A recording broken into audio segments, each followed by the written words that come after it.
and that damage extends all the way across the street here. As you can see behind me, broken glass, windows blown out of these buildings here. Many of these buildings boarded up here this morning. Yeah, Paul, the Tazewell County Sheriff's Office today tells us, based on preliminary findings, the remains found just across the street from where I'm standing right now are consistent with that of a 13-year-old adolescent male. I'm in the Toyland section here at Blaine's Farm and Fleet, and gosh, it's hard not to feel like a kid again out here, and that's just really the magic of this event. It got very emotional, as you can understand, seeing the sight of this plastic bathtub that kept this family safe while the tornado rolled through last night. This line of voters waiting to get in and cast their ballot before they head into work this morning. We've seen a lot of customers get on trying to pay. They aren't aware that it's free rides all day today. And the damage, just to give you an idea of how powerful this storm was, the damage actually extends all the way through the car. But first, hundreds of homeowners in Galesburg are breathing a sigh of relief tonight. The city stepping in to help fix a problem with lead in the drinking water. Alyssa? Yeah, Paul, around 8 Sunday morning, police say that suspect, 23-year-old Savion Williams, ransacked an outbuilding at the Sheridan Road Nursery and broke into Moxie's resale shop just next door. The dog days of summer are officially upon us. It's already starting to feel hot and sticky out here, and it's early on in the morning. Now it's just going to get hotter as the day goes on. I'm outside of the Peoria police station right now, which is going to be serving as a cooling center. 2 people have been transported to a local hospital after a lightning strike at the Summer Camp Music Festival in Chillicothe. As you can see behind me, the stage is set. Bernie Sanders set to take that stage around 10 this morning. Yeah, Lindsay, I spoke to Rachel Potts this morning. She's a spokesperson for Caterpillar, and she tells me the company wants the community to know that Peoria will still remain its hometown. And this does not mean picking up and moving what the company already has here in central Illinois. The move to Chicago will start later this year. No word yet on an exact date, but it will start with the CEO and senior executives.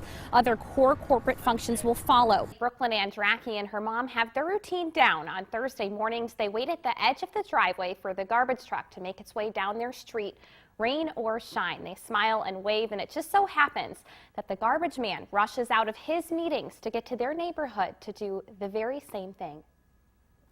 Brooklyn, what's today, sweetheart? The garbage man. For most, garbage day isn't exactly a day you get dressed up for. But Thursdays are a special day for 3-year-old Brooklyn Andracky. What started as a fascination with the flashing lights and the horn, anxiously waiting, smiling, and waving as the truck made its way into the neighborhood, turned into a highly anticipated meeting with the guy inside the truck, a year in the making. The first time she met him, it was, I think, to her like meeting a celebrity, because she was just kind of in awe over him and that he was actually standing at the end of our driveway, like the garbage man. That man is Delvar Dobson. Turns out he also was looking forward to seeing the little girl. I say my day really starts when I pull into this neighborhood and I see Brooklyn. Every morning I ask her what she dreamt about, and it's always Santa. And today it was the garbage man. Sorry, Santa. Regardless of the title or the position, it's about recognizing your gift and serving it to the world. But I believe this is my life work, and this is what I was born to do, to give just a piece of kindness. As for the little girl and her superhero sanitation specialist, it's an unlikely friendship that will last far beyond garbage day. See you, Brooklyn! So cute. Now, Dobson is also a mentor to children. He says other children in the community also run out to see the smiling garbage man, and it's how he knows he's fulfilling his life's mission. Yeah, Paul and Evelyn, after several months in the hospital and rehab, Paul and Valerie Litton's bodies have healed. But now they're turning their focus on rebuilding in the same spot the explosion happened. 5 months ago, and still somewhat emotional.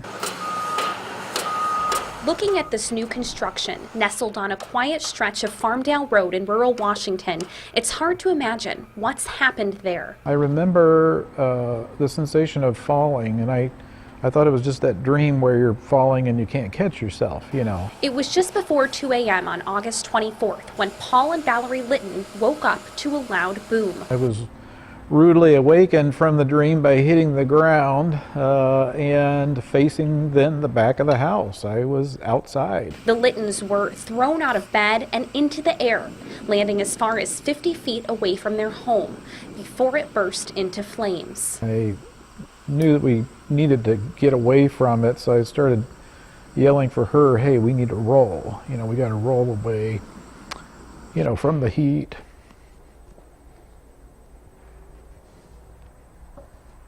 Sorry.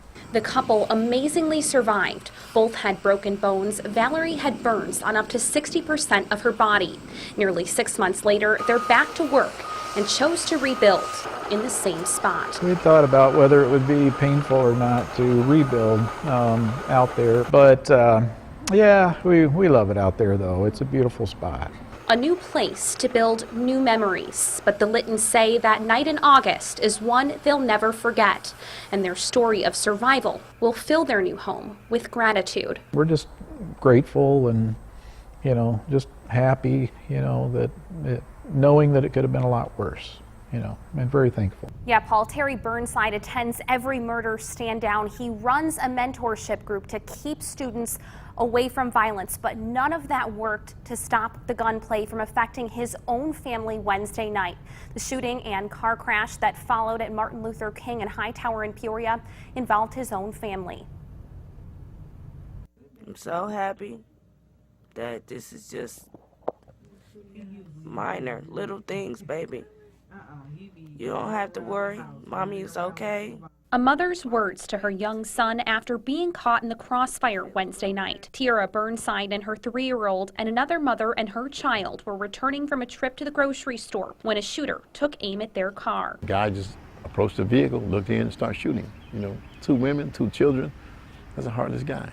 Burnside was shot in the side, and as the car she was in sped away to avoid the gunfire, it was involved in a crash, injuring the 2 children in the back seat. It's a hard pill to swallow, but it keeps me focused, it keeps me grounded, it just encourages me all the more to do more for my community. Terry Burnside is Tiara's father. He's also a familiar voice against violence in the community. It's a cause close to his heart that's only becoming closer. This is the 2nd time I've been a victim. I had a son get shot a couple years ago. Wednesday night, Burnside rushed to the scene at Martin Luther King and Hightower to help, something he often does. But he didn't expect to find his own family there. You know, I tell a lot of people, don't wait till it hits your doorstep to get involved. You know, I need to be concerned about my neighbor's children, my family's children. You know, it's at the end of the day, we just need to be more concerned about our community. Burnside says this is a fight he can't win alone. We need a more collective effort on our community to do more, band together, collaborate more. You know, we've been working out a lot of silos. Let's get out of the silos and let's join hands. Let's make a safer Peoria.